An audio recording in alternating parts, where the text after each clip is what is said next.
talking to younger men about growing old. An electronic display on the treadmill in my local gym reminds me I'm not only running on the machine, but out of time. Its graph comparing changes in the runner's heart rate to that of peers goes no further than age 70. I'm 85, and find it ominous that the machine presumes that anyone that old shouldn't be on the thing. Reminders that I'm now officially one of the old appear with greater frequency. Some are subtle, like the treadmill display, others are more jarring, like my daughter's approaching 60th birthday. Most reminders are well-meaning, a young woman offering her seat on a bus, an airport employee hurrying over with a wheelchair, happily telling me I won't have to walk to the gate or stand in line. I graciously decline their kindness, struggling not to protest, but, I'm a competitive runner. That I feel robust doesn't matter, the man I see and the man they see are two very different people. I recently read something the philosopher Montaigne wrote over 400 years ago: the shorter my possession of life, the deeper and fuller I must make it. His words inspired me to seek a path through old age without surrendering to it or ignoring its reality. I began by fighting memory lapses. Rather than substituting whatever for an elusive word, I now strain to recall that word, even if means asking others to bear with me for a bit. I avoid phrases that suggest the end of things, like downsizing or I no longer do that. I subscribe to internet memory games. To recapture the excitement I felt in long-ago classrooms, I began rereading books I read in college. I also decided to reach out to men my age to learn how they navigate through growing old.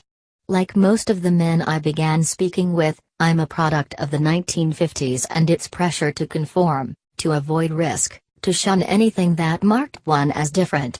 Many young people then were warned by parents that signing petitions bearing words like protest or progressive would get them rejected for a job or fired when they grew up. Men in my platoon didn't embrace when we parted after serving in the Korean War. Closer than brothers, we settled for a handshake, knowing that's what men did.